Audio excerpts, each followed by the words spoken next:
And welcome everybody to the Huddle here on KCON9's streaming services. I'm Jason Barr, joined by Pat Parris. Streaming platforms, I should probably say, services. You know what I mean. It is the end of season one of the Huddle. We've been doing this fall, and this is our last one for now, not forever. Talking sports, certainly Tucson mostly, and all types of things. Pat, how are you? Doing pretty good. Yeah, it's gone by pretty quick, Jason. The August into now mid-November. So we've had a lot of fun. All right, and we're joined today by our special guest. She is PJ Brown, a freelance reporter. We see a lot of her work on the Arizona Daily Star, Mhm. doing just a great job. She really does a fantastic job with the Arizona women's basketball team. PJ, thanks for joining us here today. Thanks for having me on, guys. I always love talking about Arizona women's basketball, so whenever you ask, I'm here. Terrific. All right, so Ari graduates, moves on to the WNBA, and PJ, I just figured, hey, this team was going to take a step back this year, reload with some of the players Adia's bringing in for next year. But boy, having watched the first few games, they're relentless. Your thoughts on this year's team? Oh, absolutely. Jason, you had the same thoughts as the rest of the country, to be honest with you, and probably even some fans here in Tucson. They just didn't quite know what was coming next. But when you know Adia Barnes and you know how she's really brought this program back to relevance in the country, you see that there are certain things that she does that makes this really not a surprise. And the big thing here is that that Adia Barnes develops her players. So in the off seasons and they come in early, and they come in here like in July. All the players come in, and they just work. They work them really hard, her and her staff. And this development is what has made Kate Reese. You see the progression of Kate Reese for her first few years, and now, as Adia Barnes says, she's playing like an All-American. It's what has brought Bendu Yaney now. Now you see her shooting and being a little bit more aggressive on offense. And even Sam Thomas has added some shots on offense, and she's even more, I would say, aggressive on defense. And, she's one of the best defenders in the country. And so to come in her super senior year and find things that she can improve on, that all goes back to Adia's development of these players. Plus, Adia mentioned a few weeks ago that in practice every day, they work on the fundamentals, and they are one of the only programs in the country to do this. So the combination of that development in the off season, the fundamentals, every single day, all those reps, everybody improves, and you do see it game by game, week by week, month by month, and from season to season. And so as you look, you will see not only the returnees, including, Lauren Ware and Helena Puello, showing something different already early in the season, but, in a few weeks, you will see some of these freshmen, some of these other younger players, the transfers, they will all improve in their game. And for me, that's been one of the fun things to watch while covering this program, is just how each player develops. PJ, kind of following up on that, we saw what Ari meant to this team last year, and obviously they play a style when you've got, a unique player like that. The thing that really, I think Jason and I have talked about this several times, the thing that strikes us about this year's team is the physicality. It really has the fingerprints of Adia Barnes all over it, right? It's really an Adia Barnes kind of team this year, I think. Absolutely. They've sort of upped their game on defense. When you think they couldn't, one of the best defensive teams in the country the last few years. And you think it's not like, how do they get better when Ari, who's so fast, and she was probably the best player, the best defensive player in the country, and she's gone. Like, how do they take that, what's left, and shift it and make it better? The coaches have done a terrific job at that. They are more physical on defense. They're doing different things. I happened to go to practice the other day, and they practice their defense every day. They do drills, different drills. That day, it was very interesting because it was right before Monday's game against, I'm blanking, Texas Southern. Yeah. And they did these defensive drills where they were pressing the entire court and they were trapping. And then what did you see in Tuesday's and Monday's game? They did exactly that. So not only are they, can they sort of, add new things and you can see the results the very next day in the game, but these players are so talented that they can do that. In the past, when Adia first came here, the players, she would call a timeout, call an inbounds play, something like that, or call anything, and they couldn't execute. Well, you've seen as the years go by, now the team executes when Adia asks them to do something. And you see this even in the offense or the defense when they put in, every game or every week, they're putting in new tweaks to that offense or that defense to make it even better than it was before. Yeah. And these players are able to take that in, absorb it, and, and we see it on the court so quickly. Yeah, there's no question when you watch them, they do look like a really well-coached team. PJ, how do you see the rotation shaking out? A couple of the games she's been playing 12, 13 players. Adia knows she can't do that throughout the season. When they play the number 6 team in the country, Louisville, Aronette Vonleh, a freshman who had such a great game in the first game, I don't think she even saw the court. Only a couple minutes for Maddie Connor. Can you really keep those 2 freshmen, Aronette, Nettie Vonleh, that is, and Maddie Connor on the bench when they're playing as well as they're playing? How do you see Adia formulating this roster, this lineup rotation?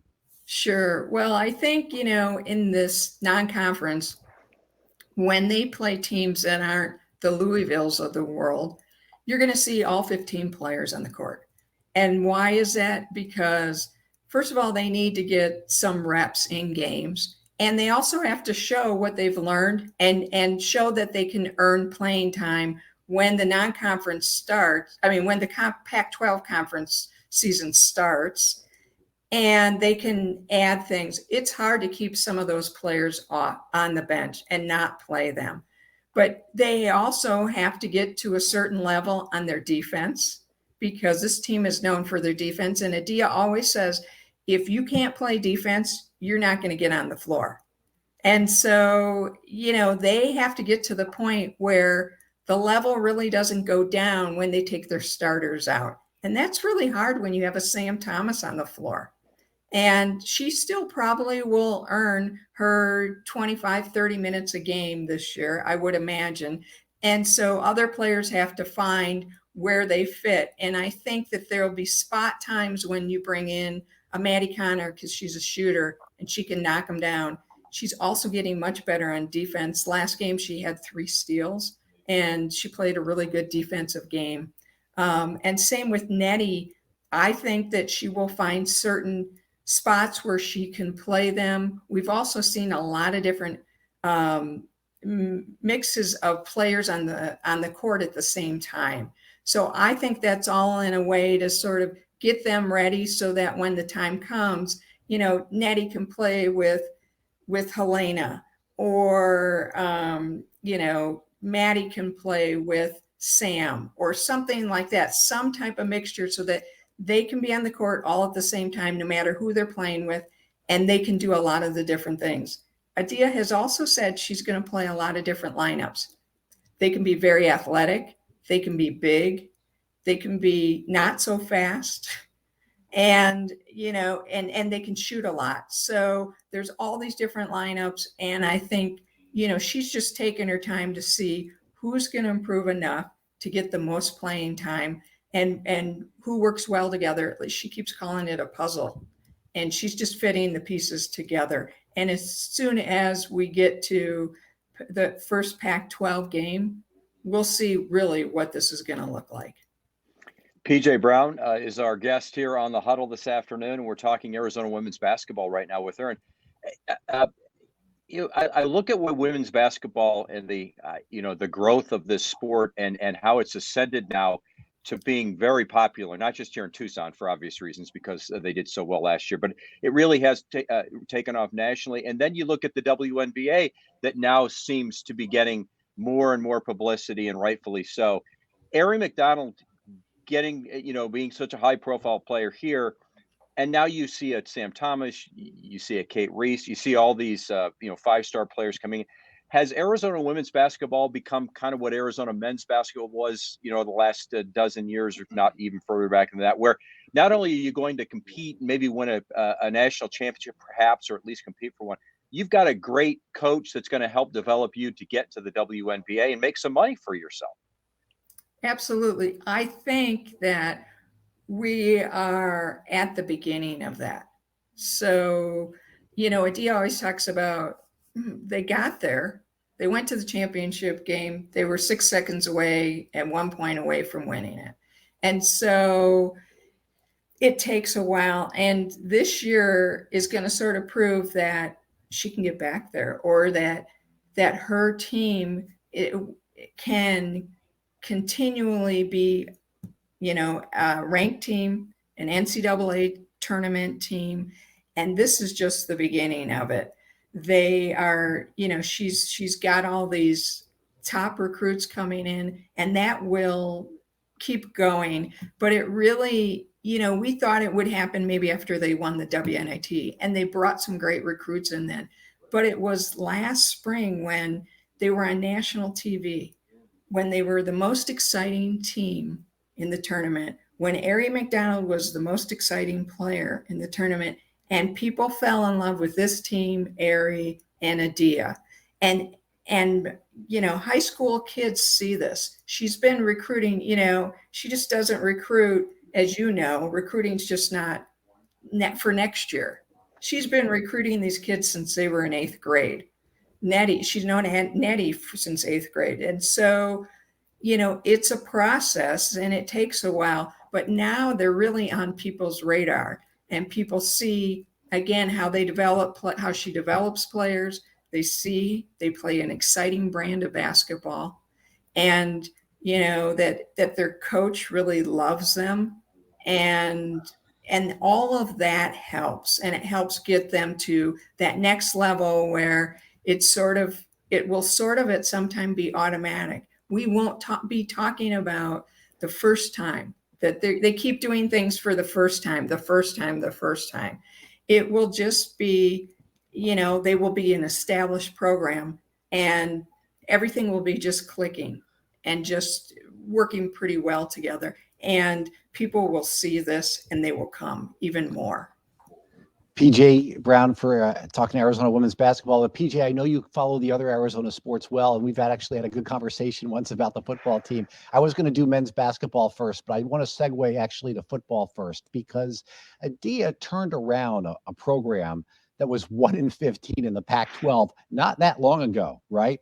And so there's some that have made the analogy to football and Jed Fish. But the issue with women's basketball is you can turn around a program with a couple of players. Aari was a program-changing player. I'm not sure you could do that with one football player, and I'm not sure that Arizona football is going to be playing for a championship in 3 or 4 years. Is this more of a little by little slow build? Do you think that when people make a comparison to Jed Fish trying to rebuild football like Adia rebuild women's basketball, that's an unfair comparison? Or do you think that is fair? Do you see any similarities between what football is trying to do and what women's basketball did?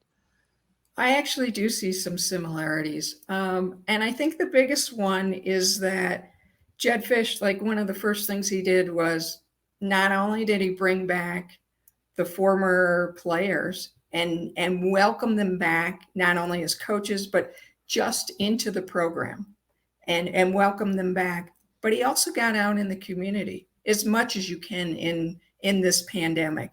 But he got out in the community and he built excitement, and he's doing things like that. And that's similar to what Adia did when she first came here. For her, it was all about changing the culture first, getting out in the Tucson community. They've won the Directors Cup for the most hours of community work that they've done. The women's basketball team has for just about every year. I think every year she's been here. And that was really important. And I do think it starts with the culture. And that's what Jed is doing with the football team. Now, football, you have 80 some players. It's a completely different thing. And like you said, you can't bring in one player and change everything. But and it takes little by little. But you know, even on the field, what you saw in this last game is they really started looking more like a team. They took a huge step forward after they had the win. I think all those reps day after day and all the positiveness that was really around the program, around them, there was a positiveness coming from the top and from all the coaches, and the players bought into that. And yes, they were on that huge losing streak, and that's really hard. But here they had all this positive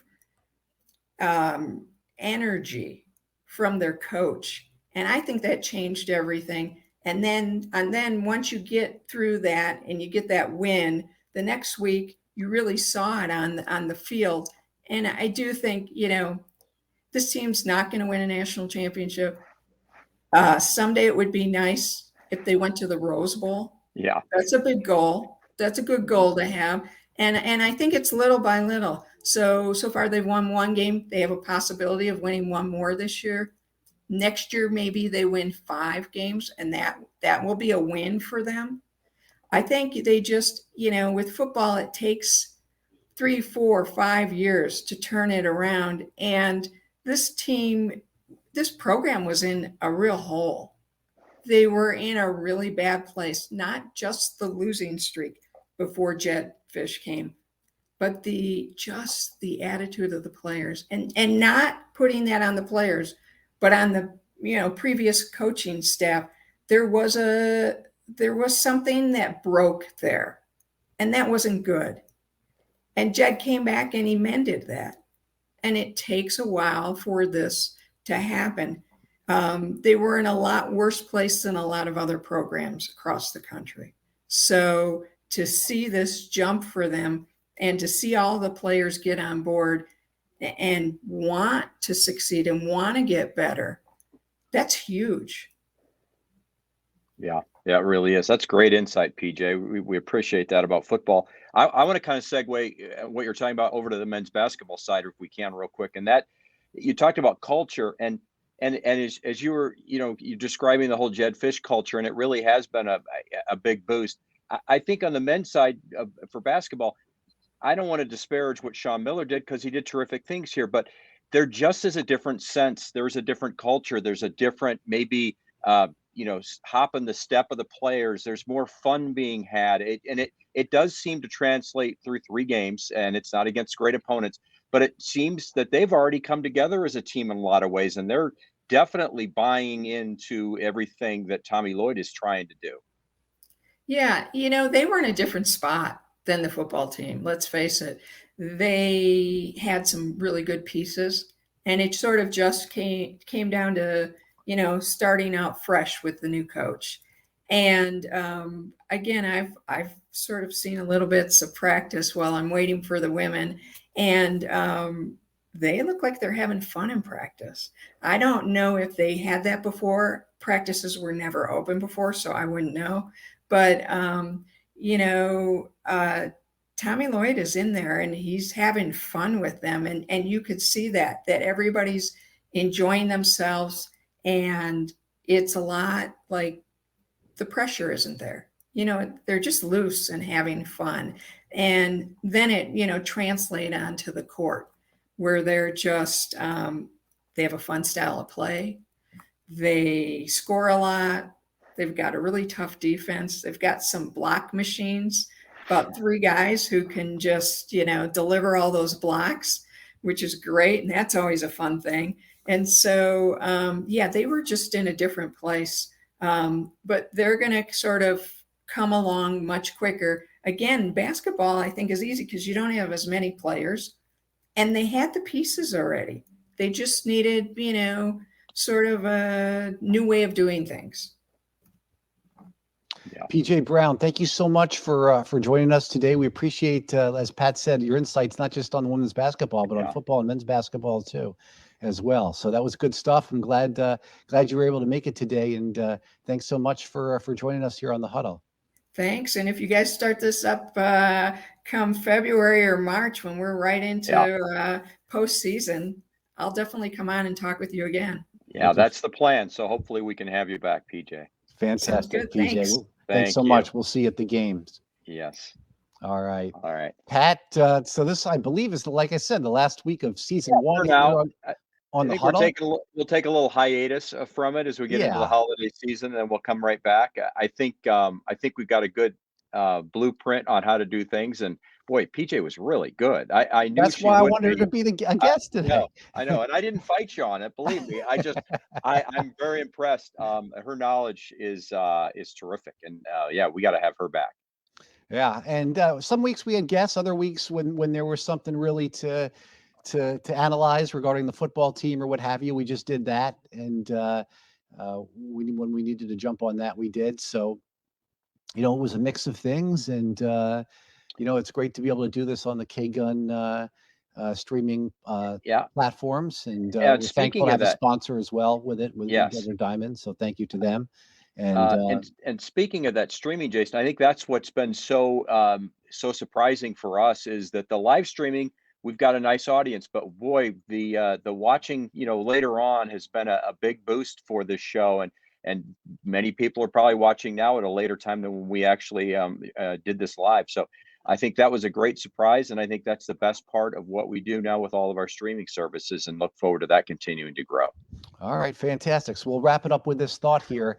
Tomorrow you have U of A football playing at 7:10 approximately, our time at Washington State. Yeah. We've got men's basketball around 8 o'clock. But if that's the second game, I wonder if that could start late. It could start a little. It could start a little later. They're in Las later. Vegas at the Roman main event, taking on Wichita State. You've got the women's basketball playing Marist. 6:30. Yeah. We didn't really preview that game with PJ because it's not a major. Right. It's just tune-up. It's a tune-up game. And then you got high school football. High school football. Yeah. And so when it comes to local sports in Tucson, this is the busiest time. And then when football drops off, it's still busy with basketball, but you don't quite have the overlap that you do in November. Yeah. So we'll be all over that on the news tomorrow. And until then, I'll see you at 6 o'clock on the news today. All right. Yeah. Thanks, everybody. All right. Thanks, Pat. Yep.